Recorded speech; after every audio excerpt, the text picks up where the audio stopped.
Welcome to the first Moscow School District Community Schools podcast of the 2025-2026 school year. We are excited to get things on the way, and I have got the guests of guests to fire away. But before we start, we want to give a big shout out. The entire podcast that's housed here at Moscow High School, the studio, all the equipment came from the Nez Perce Tribe Local Education Fund.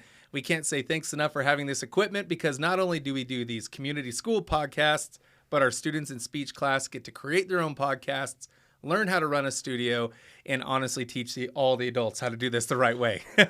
So we appreciate that. And what is community schools?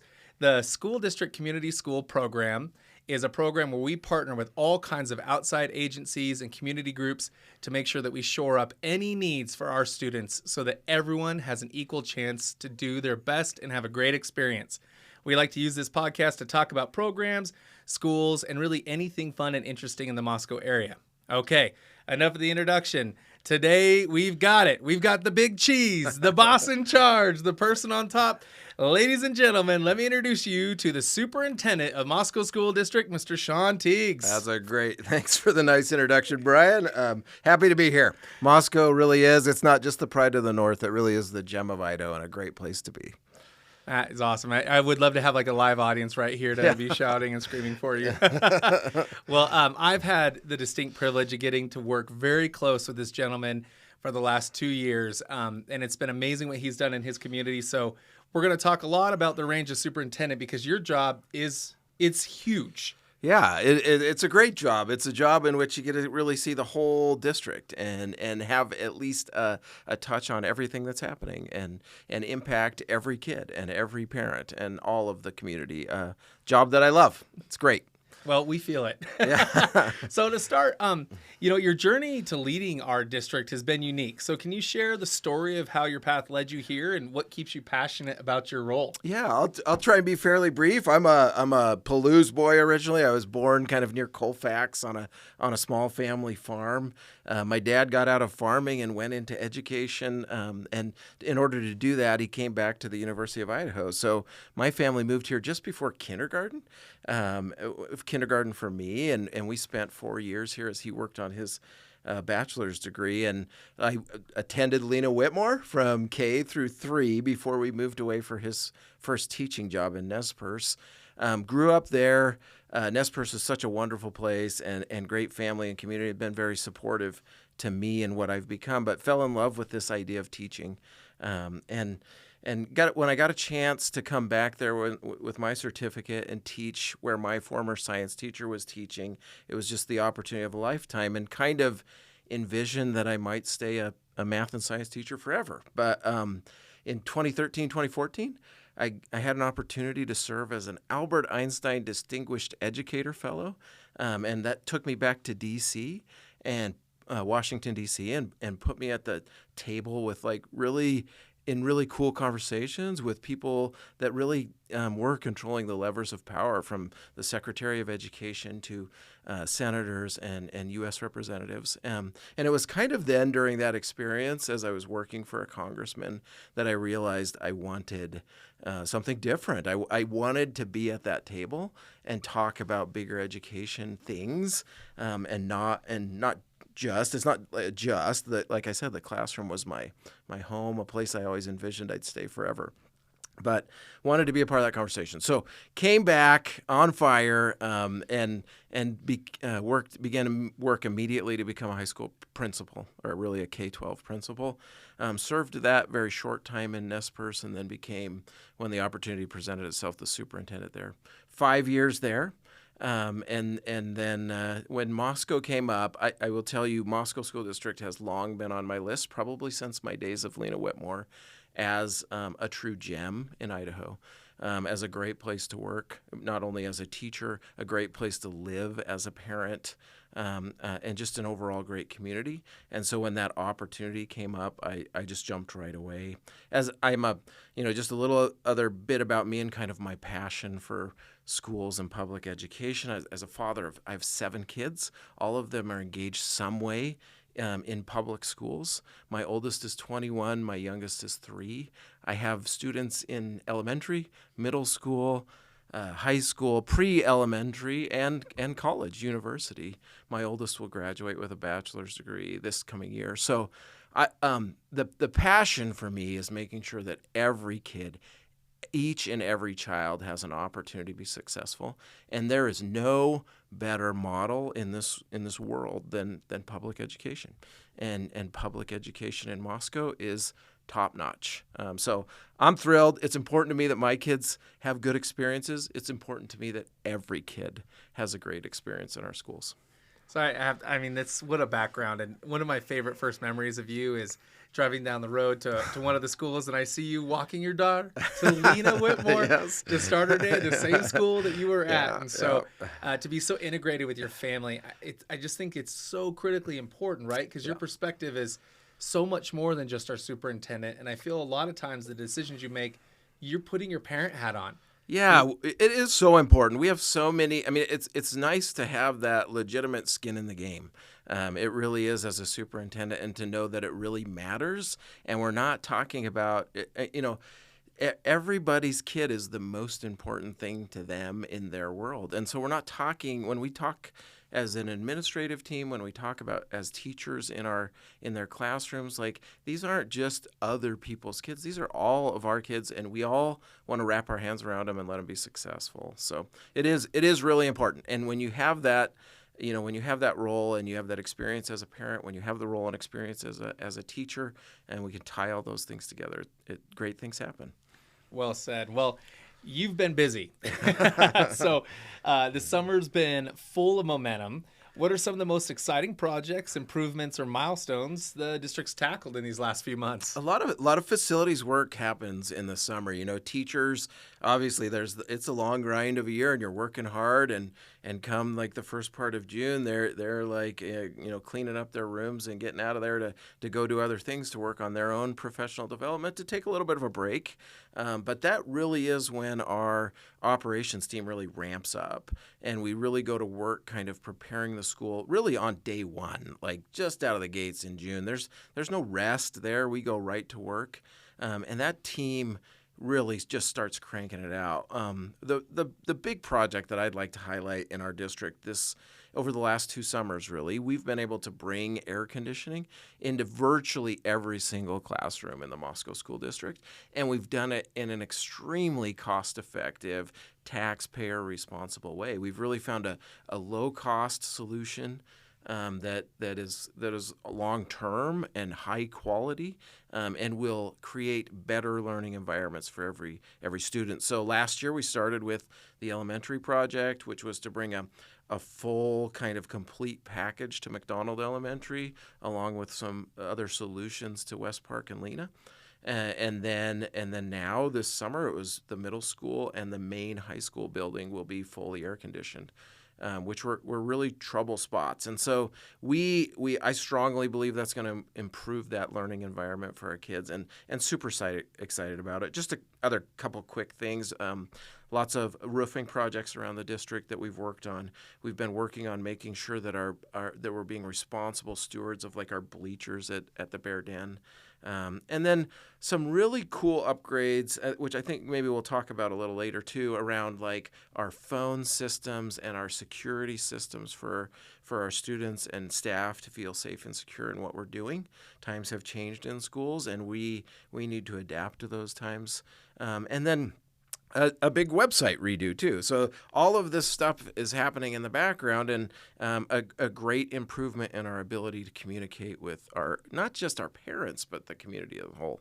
So I could keep going, but those are some of the highlights of the great things that I think are happening. Shawn, that's a tremendous amount, and we can't thank you enough. It seemed like so many of the things you just mentioned were hurdles that we have struggled to get over year after year after year, and you've come in and just been so precise in spending with a smart mind, but solving these problems that make such a big difference. Yeah. When we're more in the classroom, we're thinking about learning, pedagogy around supporting students, and we're going to make sure it feels right. Yeah. So that kids are thinking about learning and not I'm sweating. It has been great, and Yeah. really a shout out to our facilities crew on that, and Yes. our tech crew.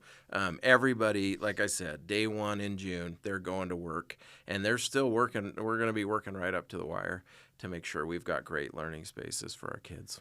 Well, if you haven't seen it yet, there was a great post on the school district social media last night of a family out on the track just enjoying the facilities. And I love how you phrased that post. And if you didn't know, our superintendent posts about 98% of the posts on our social media. So it's about as sincere and boots on the ground as you can get. But to know that it's about serving our community and not just what occurs between 8 and 3. Yeah. And that families can go to places like the track. And really, the facilities look amazing. Yeah. They're so well kept. It's unbelievable. Yeah, and that track was a project from last year too, but just a reminder to me, like in that post, about how really we're not just a student resource, we're a community resource. And so whether it's coming into Bear Den or our auditorium at the high school, or walking around our track, or using the ball fields at the Joseph Field playfield. So like all of those are ways that we can be a part of the community and help serve the community. It's great.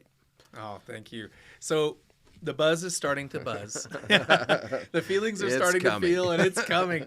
School is around the corner. So you kind of started to allude to this. What are some of the new programs, traditions, the things you're most eager to see come to life this year? Yeah, I am really excited. As obviously there's that feeling. I know some kids are super excited. Some feel like it's a tidal wave coming for them. Probably, if I'm being honest, our staff feel the same, right? And there's those mixed emotions. I really am. One of the things we talk about, all the physical things that we're doing to support our classrooms.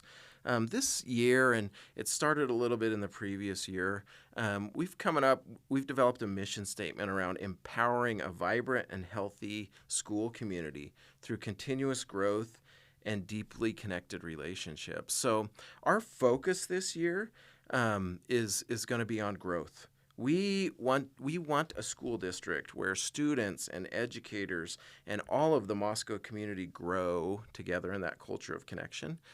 Every year as we convene back together in late August and early September, it is our opportunity to do that. So I'm mostly excited. I mean, we talk about the physical things, and those are all nice and exciting and create good spaces, but the magic is in the people. And so the energy is like, all those things are nice. You have these nice buildings that are 70 degrees, but when the people come together, that's when the sparks happen. When the kids are growing and learning, I'm excited this year. Every building is, developing a goal around growth. Around growth of the students, around growth of the things that we're doing and how we can improve. So that, for me, kind of encapsulates the big push that we're making to connect with kids, to see growth, and to show the value in every child. Oh, that's excellent. You've got me excited. We're ready. Getting ready to start. Well, that's right. When you're speaking about everyone, I want to focus for a second on the teachers, because teachers really are the heartbeat of the school year. Yep. And without a doubt, I'll speak as an administrator, as a parent, and as a public citizen. Moscow has the best teachers. Best, period. It's unbelievable. When I got the opportunity to do community schools, I get to go into these classrooms where teachers have these creative ideas, but how do we fund it? Yeah. Or how do we get the support? Yeah. And it never ceases to amaze me that the creativity is so rich. Yeah. And it's always student focused. Yeah. I can't even count how many times someone said, one time this kid I cared about said this, and I haven't been able to get out of my head. Yeah. How can we make this dream happen? Yeah. And that leads to things like 3 trips to the experimental forest for our first forestry class. Yep. Or that leads to a CNA program for our high schoolers, or leads to a Read with Lucky at the elementary. Yes. It's these ideas that are brilliant and they stem from our teachers. Yep. So what things are we doing just to help, support our teachers and the learning environments for them so that they can start strong? It reminds me, I coming up through the ranks as a teacher, I had a wide variety of superintendents, but my favorite one, the one who I really consider to be a mentor, some superintendents, when you would come to them and you'd say you had an idea or something like that, it was like, oh, go ahead, Shawn, go make that happen or whatever. I'll allow you to do it. One of the best superintendents I ever had, and again, he's my mentor, Dennis Kockelmeyer, was his response, and I hope I emulate that, is like when I hear those ideas from teachers coming to me, it's not, oh yeah, go ahead and go do your thing. It's how can I help? And I think that has permeated in these last 2 years throughout the district. So it's not about like, oh, go find a special person and just let them do something. It's how can we help? And I think, like you and I think in our partnership as we've developed over the last 2 years, it's like, let's find great ideas and let's work together to make them happen. And let's knock down the barriers.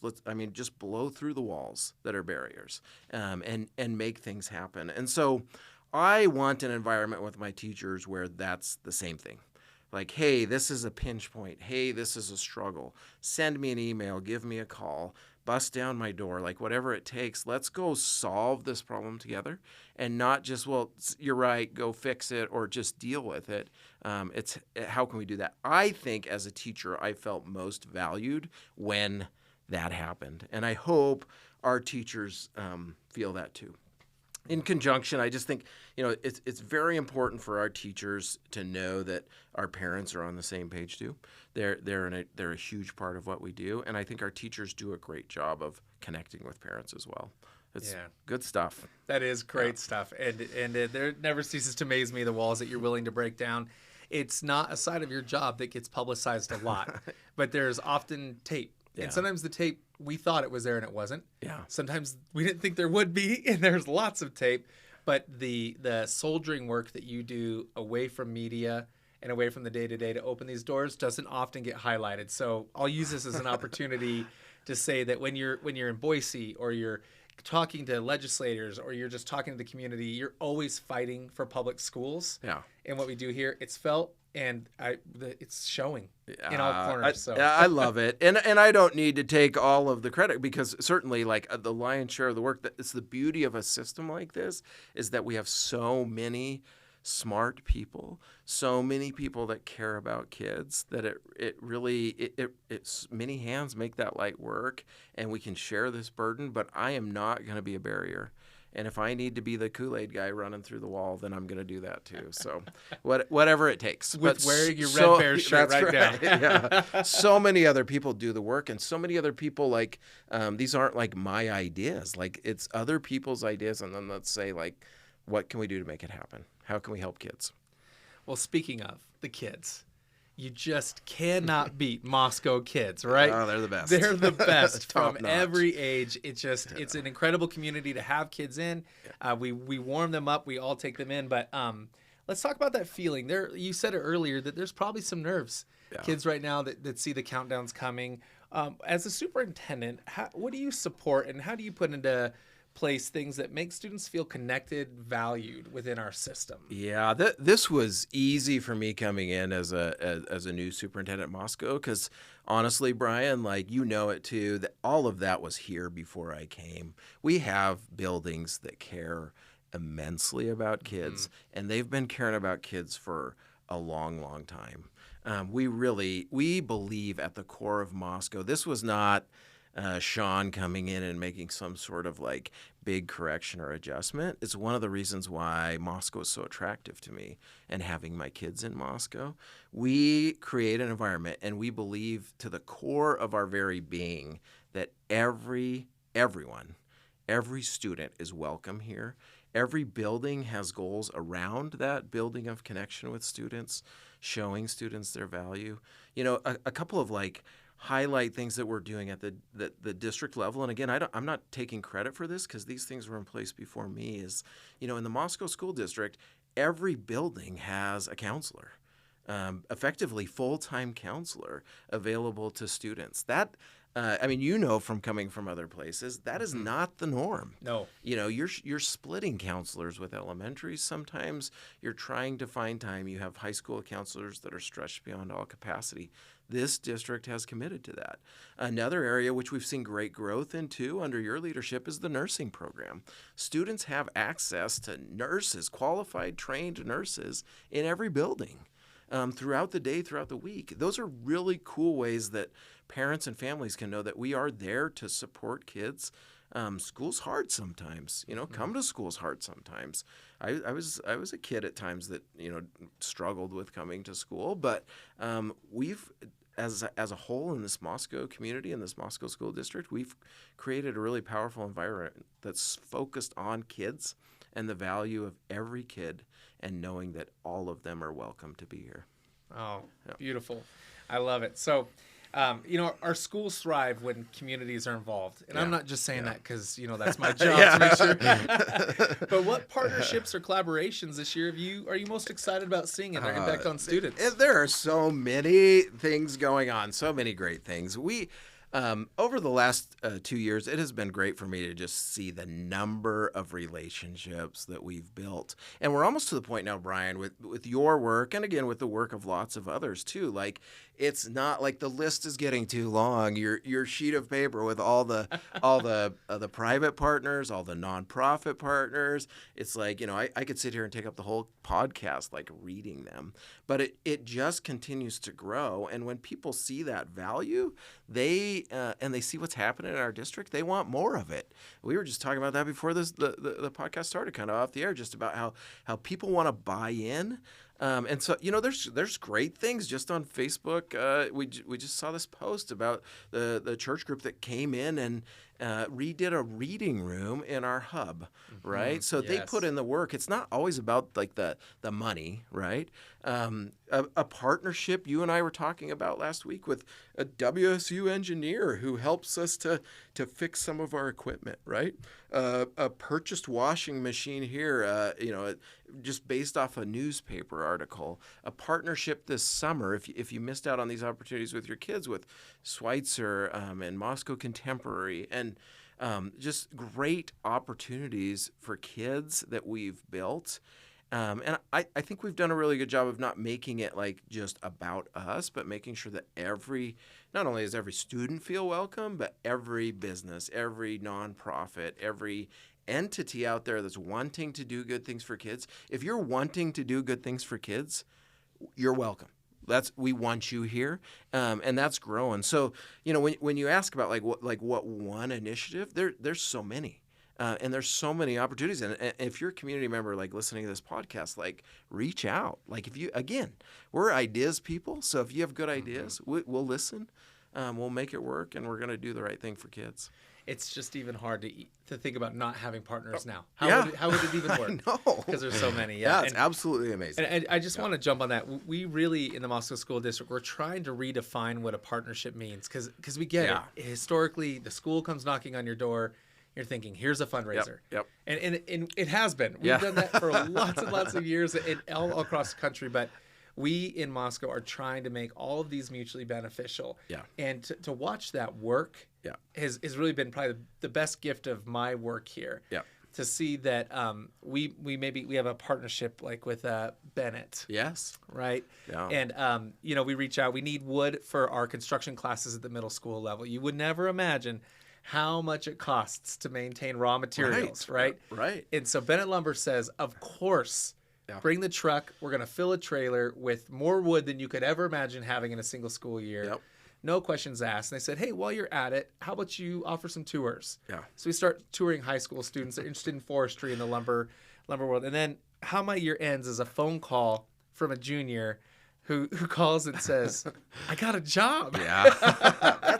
And he worked at lumber at Bennett all summer, has learned that field. He's coming into his senior year with his eyes set on having a career within the lumber industry. Yeah. And it started with a phone call of, is there any way we could just get some wood for our middle school class? It is absolutely great things when those partnerships happen. Another one that just pops in my head right now, which I know probably will be after this podcast is published, but Moscow Pole Builder Supply and hosting an additional day for Stuff the Bus. Like that's really cool local community people that care about kids and want to make something happen. And like you said, there is a mutual benefit. Really, the mutual benefit is when we're creating strong and successful kids, like our community will thrive, and you're seeing it. So great. Yep. Well, now I'm excited, Shawn. Now I'm just ready to get everything started. But I want to ask this. If you could bottle the feeling you want every student, parent, and staff member to carry with them this year all the way to the end, what would be inside that bottle? Yeah, right at the very base of that bottle is knowing that we care. We at our district care for every student. We care for every parent, because ultimately the parent is the most foundational person when it comes to a student's learning.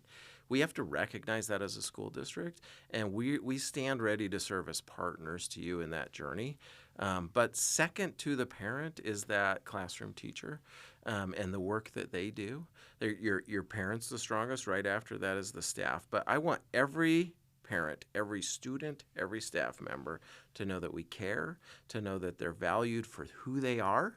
Right? We don't make those judgments. We accept everybody in. There's no good kids or bad kids. There are just kids getting better. Just like there's no good or bad superintendents. There's superintendents getting better or whatever else. Like we are all on a journey, or we ought to be all on a journey where every day we're finding ways that we can make ourselves better. So that's knowing that we care. And then, piled on top of that in that bottle would be, that every day we're going to work hard to get better. That might be for a kindergartner learning your letters. It might be for a first grader, learning how to read. It might be, for a kid that's struggling in math to start building those skills and start, improving that foundation that you have. Every child is individual. Every child we care about. Every child we're trying to find that pathway for them to be successful in growth. Know that we care, and know that we're all on this journey of improvement together. Oh, great. Yep. And that ties right to that mission of growth. Yeah. There it is. Well, hey, we're right around the corner. The first day of school is August 27th. What are a few important things families should have on their radar these next couple weeks? Yeah, I think the one thing for me as a parent of 7 is now is a really great time to start working into a routine or a schedule. So I would encourage parents that, the transition of, I get it. I have a sophomore son that the other night stayed up till 2 o'clock gaming with his friends. Long after his dad went to bed, and I'm not saying he should have, but now's the time to start talking with your high school kids about getting on that schedule, getting routine. Sometimes if they're participating in activities or other athletics, like it helps, but getting them, and then the same thing for your my third grader who maybe gets to sneak bedtime a little later during the summer because mom and dad are busy, but now is the time to start transitioning that back to kind of a more set schedule. Students thrive and kids thrive when there's that stability and when things aren't varying a lot. Ultimately for me, as I think about this question, like the biggest thing we want to prepare for our kids, our schools, our classrooms are doing great things, but you have to be there. I learned it. I learned that lesson as a college kid. Maybe I was about a sophomore, and I decided I can kind of start. Maybe I could skip this class or something like that. You realize very quickly, like if you're not in class, you're missing out on something. And kind of going back to that last question, we're a school where we're talking about improving every day. It is so important if we're going to be improving every day that you're there every day. And we know life is tough, and kids get sick and things get busy, and sometimes we need to take trips and kids need to be out of school. But the more we can prepare for our kids to show up every day, it's amazing when you really look at the data of performance and growth of kids and attendance. So setting your kids up with that regular routine so that we know they're going to be in school every day. And I challenge you, put your kid in school every single day of the year, and you will have to see growth. You will guaranteed see growth. When we don't see growth is when we're not able to have that consistent contact with kids. So the things that I think about as a parent is how can I, as we work towards building this schedule, how can I be consistent and maintain consistent high expectations for my kids so that then we're putting them in the best position to grow. Our classrooms are the best place. I will put our classrooms up against any school in the state, any school regionally, private, public, micro, learning pod, whatever you want to call it. We have highly qualified, high-trained teachers that know what they're doing. What holds them back sometimes is when you're not there, and we're having to work on that. So show up, be there. Obviously, for the kids, if you're listening, it's not just about sitting in a seat. It's about participating. This is for you. It's not happening to you. So take it. You take advantage of it. Ask the questions you want to ask. Find the field trip to Bennett Lumber. Find the business professionals class that you've always wanted to take. CNA is a great program that we've grown over the last few years. In the middle school, clubs, activities, find something and make it your own. That's what I would say. I doubt there's many kids listening to this podcast, but if you're a parent, pass that on to them. Encourage them. We have people waiting in the wings, ready for that conversation across the entire district. Now, there you have it. That is amazing advice from the man on the top. Yeah, that's right. Well, as we get close to the end here, Shawn, is there any parting words or last piece you'd like to share with everyone as we get ready to start the school year? Yeah, I think I've kind of said I'm a good superintendent, so I could ramble and ramble and ramble. I would just tell people, and if the community's listening, if we have parents and kids listening, maybe if you never knew about it, maybe you've decided to homeschool before, or maybe you're going to a private school or whatever else, we recognize that people have choices when it comes to the education of their children.